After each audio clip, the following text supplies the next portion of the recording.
Hey folks, Michael Raso, Film Photography Podcast. John Fideli, who's on. John Fideli. Yes, John. Hi, John. Hi. John took this very camera, the Keystone A9, and he went to South New Jersey to Wildwood to shoot FPP Sun 16mm film.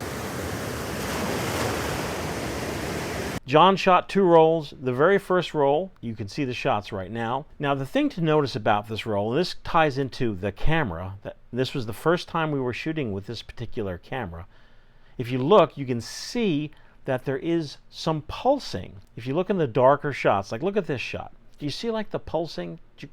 A first-time film shooter may look at that and say, oh my God, what's wrong with the film? What's wrong with the scan?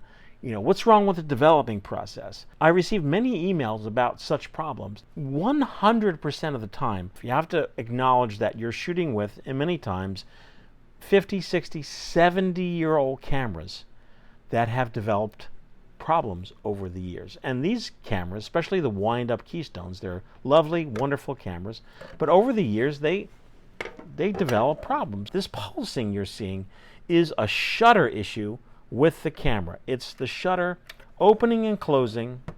Take the lens off. Here is the actual shutter, and you will see it open and close. That pulsing you're seeing, it's the result of this shutter opening and closing. And this camera is so old that what's happening is that the shutter is opening, but I think there's also movement to and fro that's causing that pulsing. Now, today in the digital age, the wonderful thing is that we could fix that problem. It's called deflickering, and we applied a deflicker filter to the scan. And as you can see now, the point of this video is the fact that with these vintage cameras, many times there are inherent problems in the camera due to its age that, for a first-time shooter, you may not even see, but I can assure you it is always the camera issue because of its age, or improper loading, which we're going to see in a second. Let's talk about Reel 2. With this particular camera, we have a tutorial online for the A9, A7, A3 Keystone cameras. That I should have watched.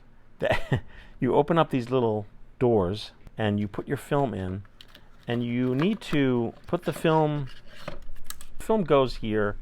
It goes behind the film gate. And when it goes behind the film gate, you have to form a loop. John, you knew about making the loop. I did.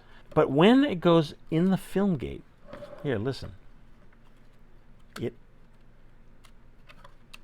absolutely must click in. And then these little, you see these little doors? They need to be shut fully. They don't shut when you put the top of the camera on? No. Shit. You think that's what happened? Maybe. Let's see if it works. Oh, pretty good. So when you're loading your 16mm camera, especially in one of these old Keystones or any camera where you have to load it yourself, you just have to make sure you have the proper loop.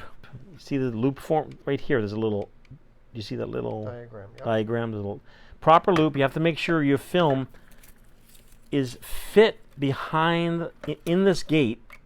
Your film, you'll hear it kind of like click in.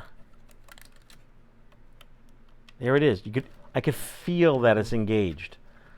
And then, of course, you have to make sure that you close the door. Like if you leave this door open, like not like that, if you leave it like that when rolling, I mean, look at the footage. So somewhere in this system, something was being pulled or not being pulled properly through the gate, which caused that minor pull. I call it like a pull. That was strictly a loading error because we shot roll 1 with no problem. Well, it had the flickering problem, but that's a separate, independent issue. That's it for this video. We're just talking about how when you buy a vintage camera, especially a wind-up back from, the 1940s or 50s, that there's a good chance that there may be some inherent problem. And the best course of action, especially if you're going to go on a trip, is to buy the cheapest film you can, just like a roll of 16mm black and white. Shoot a test roll just to see if there are any issues and just to get the knack of loading. So questions or comments, you could leave down below, or you could email me, michael@filmphotographyproject.com, and we'll see you real soon.